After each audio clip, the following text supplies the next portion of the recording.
Concedo a palavra ao ministro Francisco Rezec. Senhora presidente, eminente relator e corregedor, senhores conselheiros, o Conselho Nacional do Ministério Público tem perfeita consciência preliminar de duas coisas. Primeiro, isto não é um processo de canonização, não estamos na Santa Sé, na Cúria Romana. Não estamos tampouco numa academia onde se trate de dizer se alguém é ou não digno de ter ingresso. Não estamos decidindo sobre a outorga de algum prêmio a qualquer pessoa no âmbito de uma instituição de classe. Não estamos sequer em congregação da Escola Superior do Ministério Público a falar a jovens ingressos nessa carreira, que foi a minha um dia, e a dizer a eles se este ou aquele procurador da República é, pelo seu estilo, pela sua maneira de proceder, um exemplo. Se é aquilo que se espera de um membro do Ministério Público, para o conforto maior da instituição diante da sociedade e, sobretudo, para a segurança e tranquilidade dele próprio. A grande vítima do estilo transparente, tantas vezes, enfim, opinativo demais naquilo sobre que é permitido, mas não é necessário opinar. A grande vítima disso, senhores conselheiros, é o próprio Deltan Dallagnol, e o país inteiro sabe disso. Este moço já enfrentou panelaços e trombetaços em frente à sua casa de família em Curitiba. Ele é alvo do que há de mais virulento e de mais sórdido na mídia social.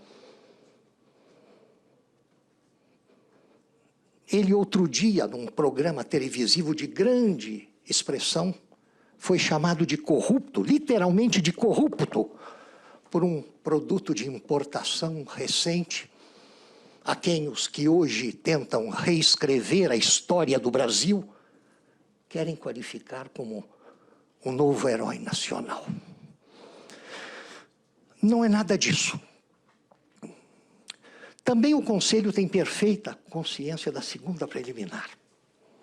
Nós estamos diante de um caso concreto, tal como relatado pelo eminente corregedor.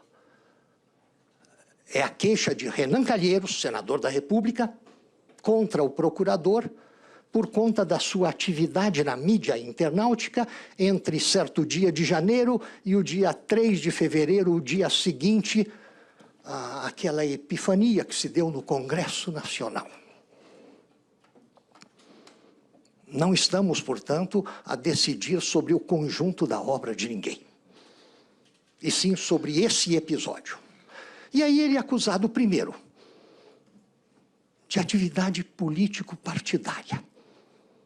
Eu me pergunto quantos nessa sala sabem qual o partido político a que pertence o senador da República, Davi Alcolumbre, o grande vitorioso daquele dia. Qual partido político foi jamais citado pelo procurador, ou pelos que se opõem a ele tampouco, nesse contexto? Aliás, as palavras do corregedor explicam isso. Há aí uma atividade política, sem dúvida, há um ativismo político, sem dúvida, mas isso não é atividade político-partidária. Em favor de ninguém, em desfavor de ninguém. Fala-se em falta de decoro. Perdeu-se a noção de decoro. Esse Conselho já lidou com decoro várias vezes e sabe o que é isto. Foi nessas ocasiões que o Conselho teve que decidir, por exemplo, se o procurador da República o é 24 horas por dia ou não, e se uma eventual falta de decoro numa casa noturna estaria incluída, enfim, sabe-se, pela via mais estreita ou mais larga, o que é decoro. E aqui não há nada relacionado com decoro, santo Deus. E a urbanidade? ele teria faltado à urbanidade com Renan Calheiros, porque postou coisas lá de Curitiba, desaconselhando a eleição, aconselhando primeiro a eleição aberta, que o Senado quis adotar por mais de 50 votos, mas o Supremo em seguida desautorizou. E fala-se que ele teria faltado à urbanidade à distância. Não existe isso. A expressão urbanidade, derivada do latim e existente hoje na legislação, na normativa de inúmeras nações latinas e não latinas, significa o trato não desrespeitoso que as pessoas se devem, por exemplo, num sodalício como esse, e entre juízes e advogados, e entre acusadores e defensores, e entre membros de qualquer colegiado, como o Supremo Tribunal Federal, outro tribunal qualquer das duas casas do Congresso Nacional. Isso é urbanidade. E como ele pode ter faltado a isso em relação a Renan Calheiros, tuitando em Curitiba? Não existe urbanidade ou desurbanidade indireta. Não existe desurbanidade ou urbanidade à distância. Estamos reelaborando os conceitos por conta dessa...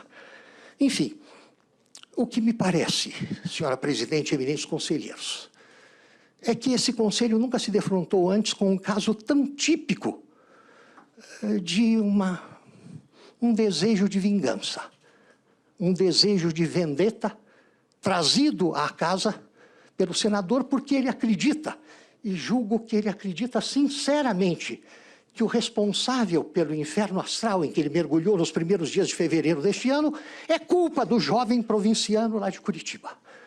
Isso é uma ofensa, sobretudo, aos demais senadores, que sabem se determinar de acordo com o próprio entendimento e que não precisam necessariamente, de jeito nenhum, de inspiração externa.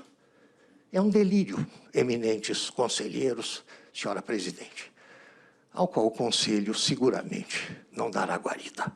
Eu passo a palavra ao doutor Vitorino. Agradeço a Vossa Excelência. Tem a palavra o doutor Vitorino.